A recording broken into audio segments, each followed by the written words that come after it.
Hello, আসসালামু আলাইকুম। আজকে জীবনের একটি নতুন অভিজ্ঞতা হতে যাচ্ছে। আমরা আসছি ব্রহ্মপুত্র নদ বালাসীঘাট সদর রংপুর থেকে ঘোরার জন্য। আমরা ফ্রেন্ডশিপ ঘুরছি, এখন আসছি বালাসীঘাটে। কিছুক্ষণ একটু যাব চরে এবং এই নদের আশেপাশে মানুষের জীবনযাত্রার কিছু প্রামাণ্যচিত্র তুলে ধরবো। আমাদের সাথে থাকবেন বালাসীঘাটে। ওকে।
আমরা ব্রহ্মপুত্র নদীর একটি চরে আছি।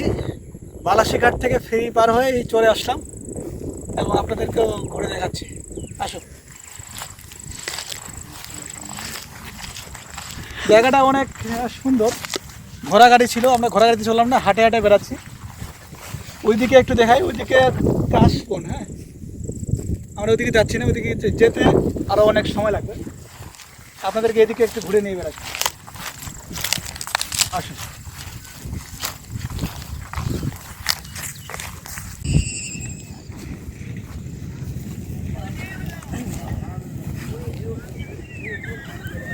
হ্যাঁ, আমরা আছি চর এলাকায়। এই অঞ্চলটা অনেক দুর্গম। আশেপাশে মানুষের যে আয়ের উৎস সেটা হচ্ছে এই ঘোড়া গাড়ি, তারপরে ফেরি, নৌকা করে মাছ ধরা এবং গরু ছাগল পোষা, আর পাশাপাশি কৃষিকাজ করা। এই অঞ্চলের আয়ের প্রধান উৎস। বেশি কিনা জানি না।